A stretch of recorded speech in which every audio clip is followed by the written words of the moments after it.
J'ai avec moi ici la Philips 2200, c'est la version Latego.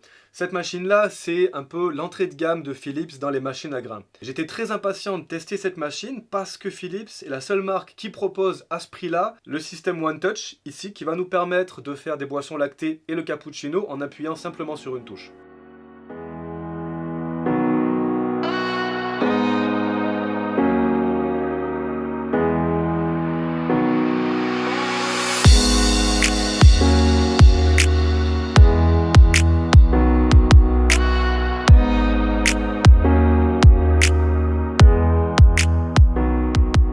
Si vous regardez cette vidéo, c'est sûrement que vous êtes intéressé par la Philips 2200. Alors restez avec moi, je vais tout vous expliquer et je vais vous dire si elle fait un bon café.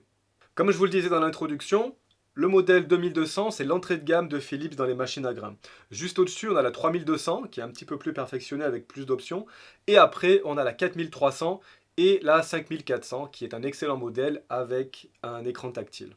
Concrètement, quelle différence il y a entre la Philips 2200 et les autres modèles? Sur les gammes supérieures, on va surtout avoir des options de personnalisation, beaucoup plus de boissons possibles, beaucoup plus d'options et des réglages plus fins et une finition aussi un petit peu meilleure avec plus de métal parce que comme je vais vous le montrer, c'est une machine qui est entièrement en plastique. Par contre, plusieurs choses restent à peu près identiques. Le design, sur la plupart des modèles, est très similaire et le broyeur qui est en céramique réglable sur 12 positions est lui aussi le même.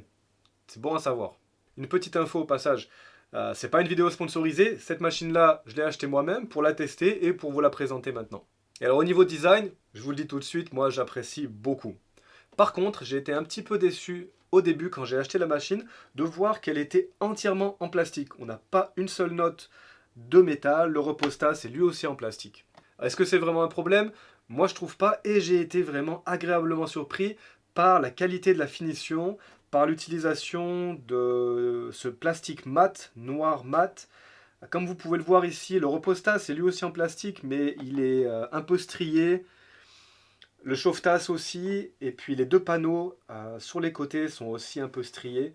Ça donne vraiment un très bel aspect. On a ici le panneau de contrôle qui est chromé, avec le bec verseur aussi. Bon, ils sont tous les deux en plastique. Mais au final, moi je trouve que le rendu est vraiment excellent. On sent que Philips a vraiment travaillé sur le design. Bon, moi je trouve que c'est vraiment une très belle machine. Si Philips a vraiment réussi le design de cette machine, il a aussi réussi à faire un panneau de contrôle qui est, je trouve, excellent. C'est simple et intuitif, rien de compliqué. On a ici le bouton donc, pour allumer la machine. Et ensuite, on va pouvoir préparer les cafés. Alors cette machine, elle nous prépare 3 boissons automatiquement. On a l'expresso ici, un café allongé et ensuite le cappuccino. On va pouvoir aussi demander de l'eau chaude quand on veut. 3 boissons possibles donc. Et ensuite, on a la possibilité de régler son café sur 3 niveaux d'intensité et de choisir aussi le volume en tasse. Là aussi, 3 réglages possibles. Alors comment ça marche? Je vais vous montrer. On choisit donc l'expresso simple ou double en appuyant ici. Donc là, j'ai le double et le simple. D'ailleurs, je vous en parlerai un peu après, mais là, il y a quelque chose qui m'embête un peu sur l'expresso double. Je vous montrerai quand on fera un café. Une fois qu'on l'a choisi, on va pouvoir donc choisir son niveau d'intensité du café. Le premier, deuxième et le troisième, sachant que le premier vous délivre environ 7 grammes et le plus fort 11 grammes de café. J'ai récupéré les galettes, je les ai fait sécher pour mesurer ça. Et après, on va pouvoir modifier le volume en tasse. Donc là aussi, on a 3 options. 35 ml, 50 ml et 80 ml pour la dernière. On va pouvoir régler le volume en tasse, mais seulement pour le plus grand volume, de 30 ml à 120 ml. Alors c'est un peu dommage qu'on puisse seulement régler le troisième volume et qu'on n'ait pas plus d'options. Sachez aussi qu'avec cette machine, vous ne pouvez pas descendre en dessous de 35 ml. Alors si vous aimez les tout petits expressos, les ristretto, ce ne sera pas possible. Le bac à eau, lui, se trouve sur donc, le côté droit de la machine. Il permet de mettre 1,8 litres, ce qui est vraiment beaucoup. Vous n'aurez pas à remplacer souvent l'eau. Vous avez à l'intérieur la possibilité donc d'y intégrer un filtre AquaClean. Donc là, moi j'en ai mis un. Le filtre AquaClean va donc filtrer l'eau et nous permettre d'éviter d'avoir à détartrer la machine trop souvent. D'après Philips, on peut aller jusqu'à 5000 tasses sans avoir à lancer le cycle de détartrage. Assez pratique. Autre élément intéressant que je retrouve seulement sur cette machine-là, c'est que le bac à eau ici est en plastique assez souple. Donc on n'est pas sur un plastique dur. C'est étonnant, jamais vu ça sur d'autres machines. Le compartiment à grains se trouve donc au-dessus de la machine. Il permet de mettre 275 grammes de café, ce qui est vraiment beaucoup. La plupart des paquets font en général 250 grammes, donc vous allez pouvoir en mettre un peu plus. On retrouve ici aussi la trappe pour y mettre du café déjà moulu. Pratique pour du décaféiné par exemple, ou si vous avez un moulin aussi que vous voulez moudre votre café avant. On retrouve dans le compartiment à grains la molette pour régler la finesse de la mouture, et je vous expliquerai un petit peu après comment bien régler ça. Un autre élément que je trouve très intéressant et que j'apprécie, le couvercle est donc en plastique un petit peu fumé pour éviter de laisser passer la lumière, pour une meilleure conservation du café, comme sur la DeLonghi Magnifica. Mais c'est pas tout, Philips a une petite innovation que je trouve très sympa. Il y a un joint en caoutchouc tout autour du couvercle du bac à café. C'est ce que Philips appelle le système Aromasil. Et ça va permettre de garder notre café un peu plus longtemps. Même si pour être honnête, en général, je mets pas mon paquet entièrement dedans, j'en mets simplement pour quelques jours. Mais en tout cas, je trouve que l'idée est vraiment très bonne. Ensuite, on a ici le repose-tasse, chauffe-tasse. Comme sur la Magnifica, c'est un chauffe-tasse qui est passif, c'est-à-dire qu'il va falloir attendre au moins 1 heure pour que ça commence à chauffer, et ce sera jamais vraiment très chaud. Pratique pour reposer les tasses, mais vous attendez pas à des miracles avec ça. Je vous disais en introduction, le broyeur se règle sur 12 niveaux. C'est énorme pour une machine à grains. La seule marque qui propose plus, c'est DeLonghi avec un broyeur qui se règle sur 13 niveaux. Est-ce que c'est vraiment important? Personnellement, je trouve pas. Moi, je règle la plupart de mes broyeurs sur toutes les machines à grains que j'ai sur la position, on va dire entre 1 et 3, c'est la position la plus fine. Le fait que le broyeur ait beaucoup de réglages, je vois plutôt ça comme un aspect un petit peu marketing, mais qui ne sert pas à grand chose. On va donc vouloir aller sur la position la plus basse pour avoir la mouture la plus fine possible. Attention, pas trop fine non plus, parce que sur des machines d'entrée de gamme comme ça, il y a un risque que le broyeur se bloque si la mouture à café est trop fine. Sur cette machine-là, j'ai réglé mon broyeur sur 2. C'est un bon réglage et ça va nous faire un excellent expresso. Je vais vous montrer ça après. Ensuite, pour le reste des réglages, vous allez pouvoir, donc comme je vous l'ai dit, ici modifier l'intensité de votre café et le volume en tasse.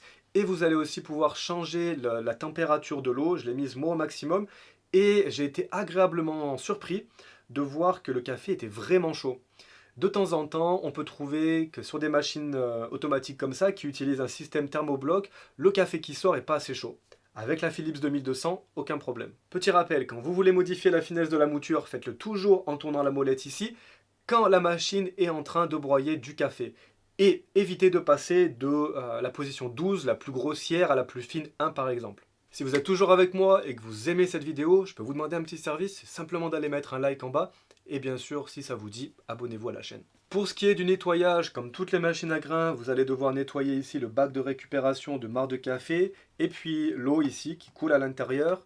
Il y a un cycle régulier à l'allumage de la machine et quand on l'éteint. Le bac de récupération du marc de café peut contenir entre 10 et 12 galettes, ce qui est beaucoup. Je vous conseillerais de le vider tous les jours. Ensuite, on a un cycle de détartrage de la machine qui n'est pas à faire très souvent quand on utilise le filtre AquaClean.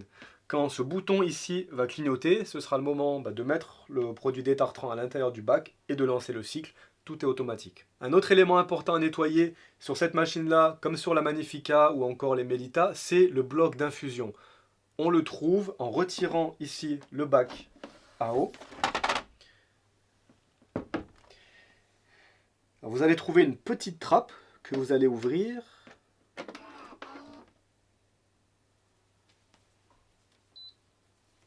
N'oubliez pas d'éteindre la machine avant, je viens d'essayer d'ouvrir alors que la machine était encore allumée. Pas du tout une bonne idée. Donc, une fois que la machine est éteinte, vous allez ouvrir la trappe. Et vous avez un bouton sur lequel il faut appuyer, vous allez pouvoir sortir le bloc d'infusion.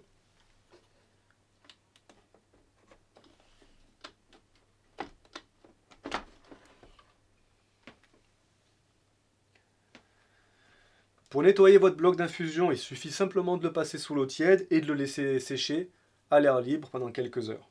Deux choses ici que j'aime pas trop. Tout d'abord, c'est la taille du bloc d'infusion. Il est vraiment très gros, pas évident à sortir. Et ensuite, il y a une autre chose que j'apprécie pas beaucoup et qu'on retrouve seulement sur Philips, je n'ai pas retrouvé ça sur les autres marques, c'est que le bloc d'infusion est graisseux et on va devoir nous aussi remettre de la graisse alors on nous dit tous les 500 cafés à peu près. Ça dépend combien de cafés vous faites, ça peut être tous les 3-4 mois à peu près. D'ailleurs, je ne sais pas si vous l'avez vu, le mien est un peu sale, il faudrait que je le passe sous l'eau. On conseille de rincer le bloc d'infusion à peu près 1 fois par semaine. Passons maintenant à l'utilisation du système Latego, qui va nous permettre de faire un cappuccino en appuyant sur une touche. Vous allez voir, c'est assez sympa. Première chose, on va remplir le récipient Latego avec du lait. Alors je vais en mettre pour faire un cappuccino.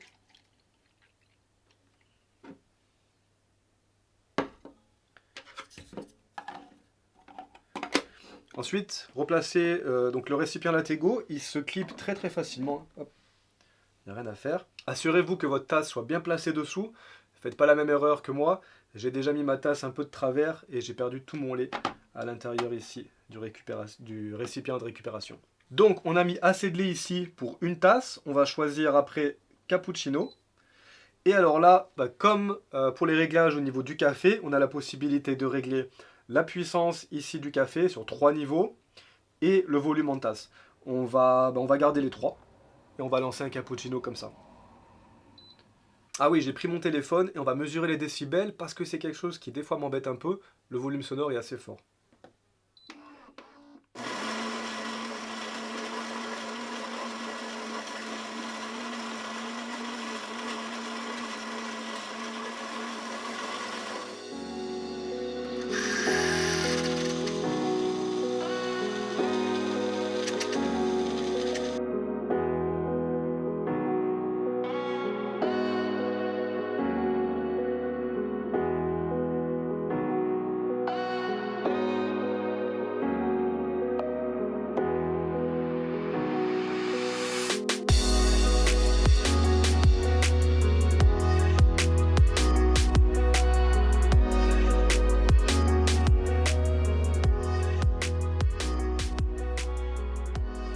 Ok, notre cappuccino est prêt. J'ai mesuré les décibels avec mon téléphone. On passe autour des 65-67 décibels sur quelques secondes. C'est une machine qui fait quand même pas mal de bruit. Notre cappuccino qui est prêt. Comme vous pouvez voir, il y a quand même une belle mousse de lait. C'est un bon résultat pour une machine automatique, je trouve.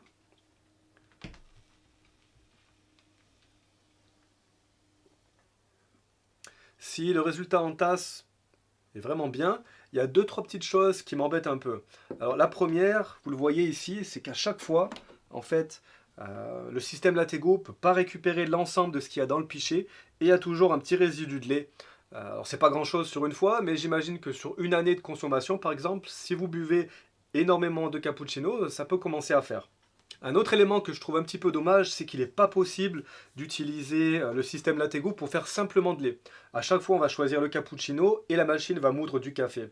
Si par exemple, vous voulez vous faire un London Fog ou avoir simplement de la mousse de lait, pas possible. Mais il y a une petite astuce pour faire ça. Vous allez sélectionner l'utilisation du café moulu, qu'on met normalement ici, sauf que vous n'allez rien mettre du tout.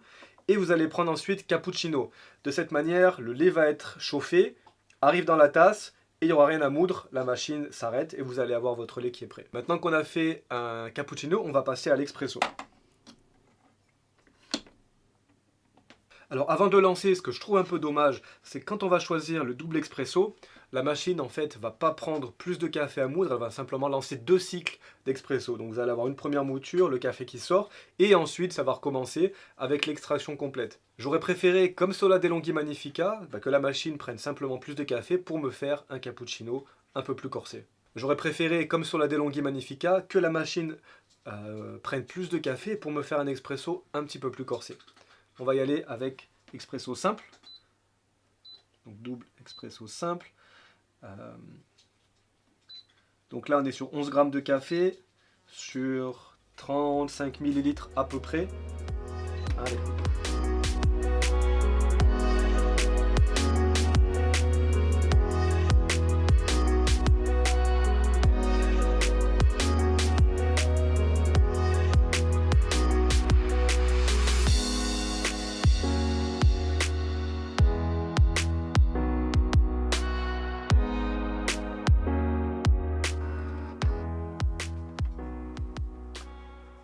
Voilà notre expresso.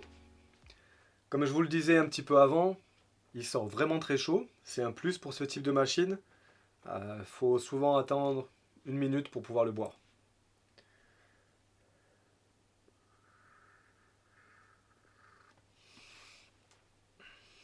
On a notre expresso qui est vraiment très correct, il est assez bon. Ce que je trouve un peu dommage, c'est que par moment, selon le type de grain qu'on utilise, il peut manquer un peu de créma. Là où la Magnifica ou la Melita, par contre, assurent vraiment bien. Et l'expresso peut manquer un petit peu d'intensité. Mais ça reste un résultat très correct pour une machine d'entrée de gamme de ce type-là. On vient de faire 2 boissons sur les 3 possibles de la machine. On va terminer en faisant un café allongé. On va choisir donc l'allongé ici. Et on va mettre un volume de allongé.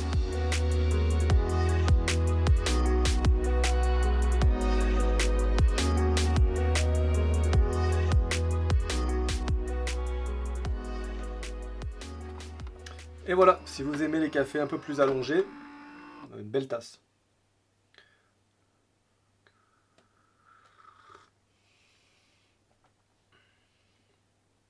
La Philips 2200 est une bonne machine d'entrée de gamme. Le système Lattego permet de réaliser des cappuccinos très facilement. C'est une machine idéale si vous adorez les boissons lactées. Le manque d'options et de réglages peut être par moments frustrant, mais ça n'empêche pas la machine de nous préparer un expresso qui est très correct. Maintenant, je suis sûr que vous vous demandez si la Philips 2200 est meilleure que la DeLonghi Magnifica S. Eh bien, je vous conseille vivement de regarder cette vidéo ici qui devrait répondre à toutes vos questions.